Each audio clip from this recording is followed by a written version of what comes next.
Hello, everyone. Thank you very much, Professor Park, for the introducing. And first of all, let me express my attitude to the organizing committee for the opportunity to take part of this Congress. My report will be devoted to the colorectal cancer in pediatric patients and some experience of our center. The incidence of colorectal cancer in the pediatric patients is approximately one case per million, and this rare tumor representing about 1% of all pediatric malignancies. Most reports are limited by description of clinical cases, but there's a number of retrospective studies. For example, the experience of US National Cancer Database for almost 13 years period included 918 patients with colorectal cancer under the age of 21. You can see the difference between the two groups, or between all three groups, for example, young adults and older adults patients. It was shown that the pediatric patient with colorectal cancer had higher proportion of the left colon cancer, and the proportion of the aggressive histological subtypes of adenocarcinoma was twice in pediatric patients than seen in other age group. Most frequently, pediatric patients presented with advanced stage of the disease. In addition, the younger age is a negative prognostic factor, independent negative prognostic factor, and the overall survival rates for younger patients were worse contrary to the other group, especially for patients with rectal localization. Another retrospective study for the large period, it's experience of the hospital St. Jude, includes 77 patients in age from 7 to 19 years for the large period, and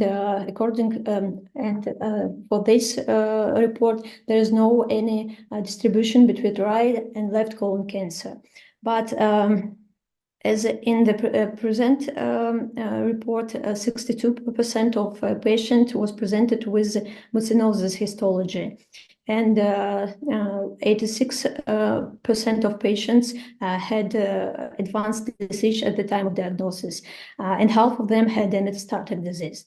So significant predictors of adverse outcome were the disease stage, the advanced stage, and aggressive histology. You can see that survival rates for the patient with advanced disease were extremely poor. For example, the patients with stage 3 had only 28%, and the patients with stage 4 only 7%. In addition, the author notes that the adequate nodal samplings may improve the outcome for patients with colorectal cancer. Unfortunately, in our practice, we are also faced with inadequate surgical treatment and inadequate surgical lymph dissection. Of course, colorectal cancer in pediatric patients and in adults differs not only in terms of their clinical or morphological characteristics, but they have also distinctive molecular profiling and the epigenetic mechanism of regulation. The recent studies, which includes only 8 patients with colorectal cancer under the age of 19, the author suggested that the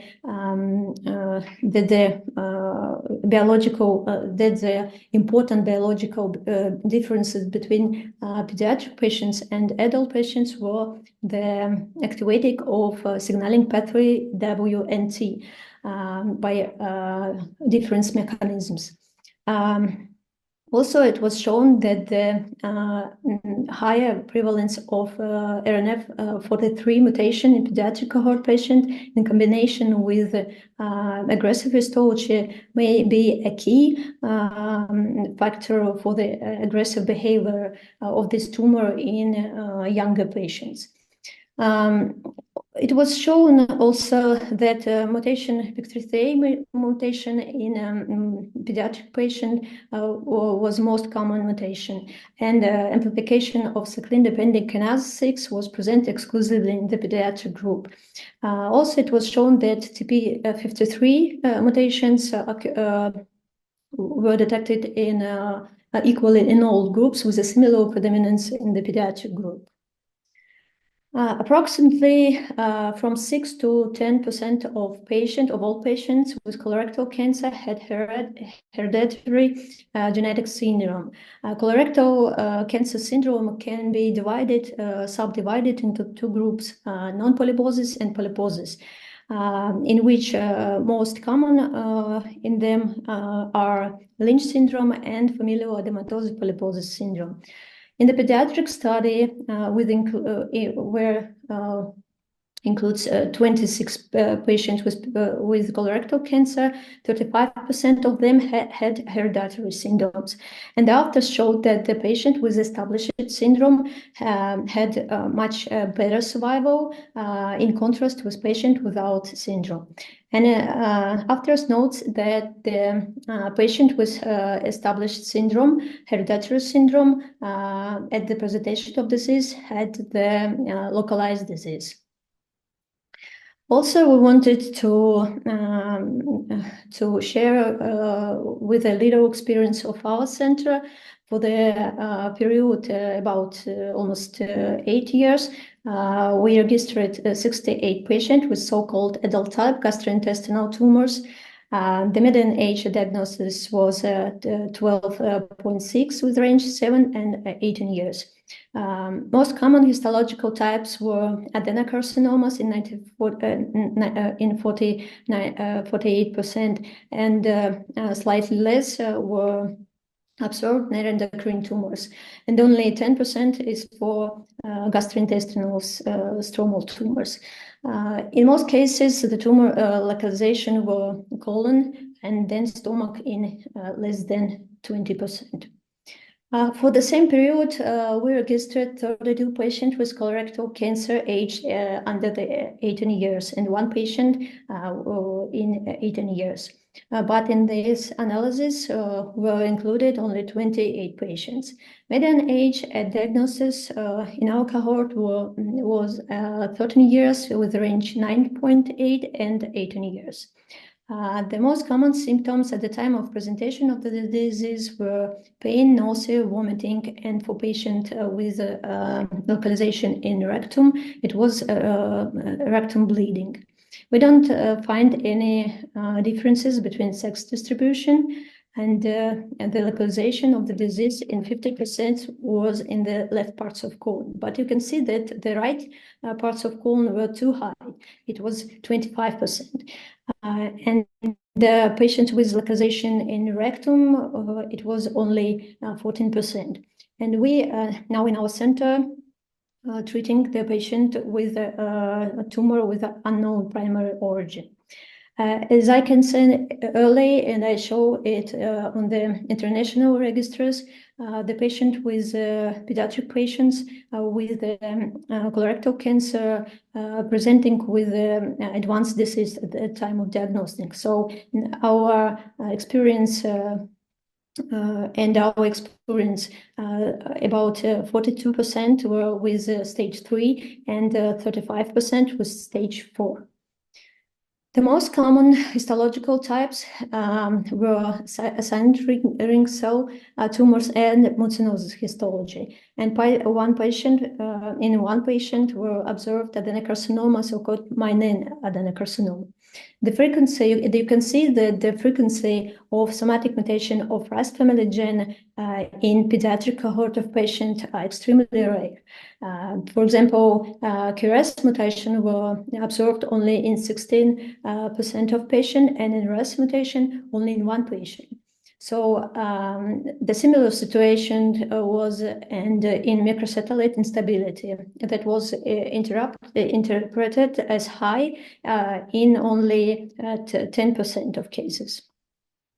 That treatment includes multimodal approaches, surgery, chemotherapy, targeted and immunotherapy for patients with MCI high, and in some cases, for example, for patients with colorectal cancer located in rectum, were used radiation therapy.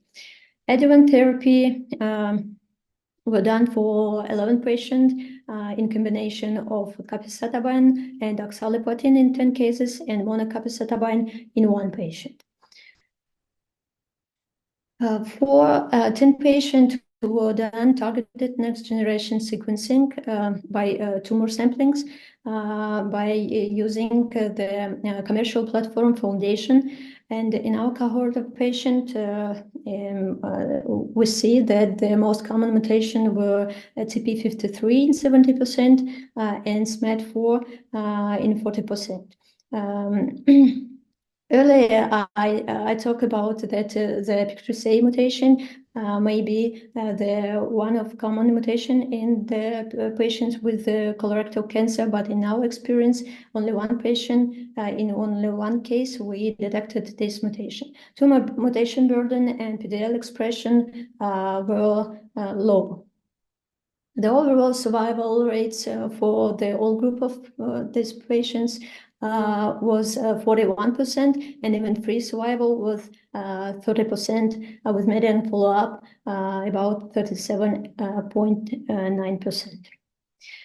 We would like to share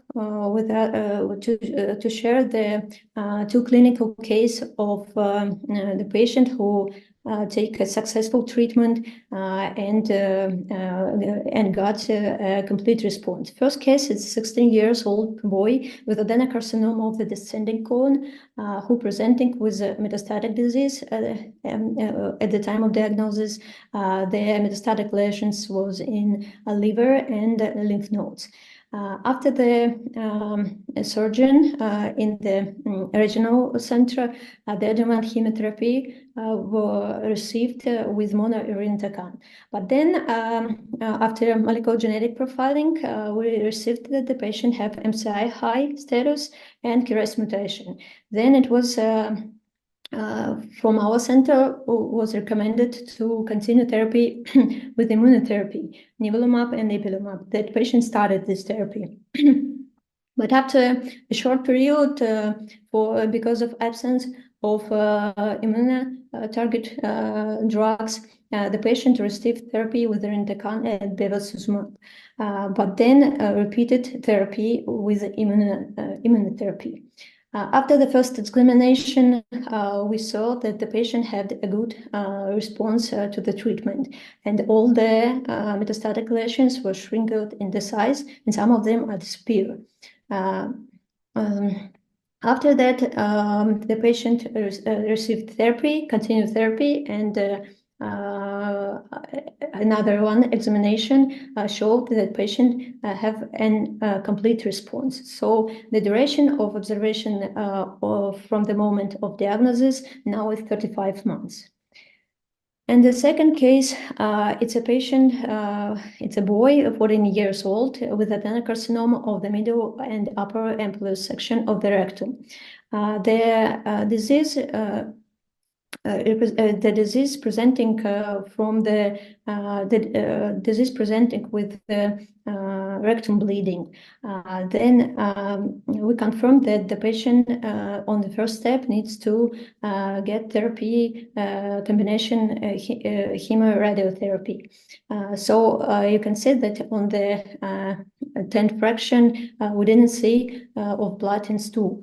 And the examination after this part of therapy showed the reduction of tumor about 75%. Then patient received therapy, chemotherapy, and after a good response, the patient was performed for surgery, and according to histological examination, we see complete therapeutic metamorphosis. So patient got a complete response and now in observation. In conclusion, I want to say that the pediatric colorectal cancer is extremely rare situation, and that we know now that pediatric patients have peculiarities. For example, its predominance of left side localization, low incidence of RAS mutation, and MCI, high tumor status. And it's needed to continue the collaborative research for the find effective therapy for this group of patients. And for now, I think that the approaches of the treatment that used in adult patients are feasible for pediatric patients too. Thank you very much. Don't forget to like, comment, share, and subscribe to OncoDaily on YouTube. Hit the bell icon to stay updated.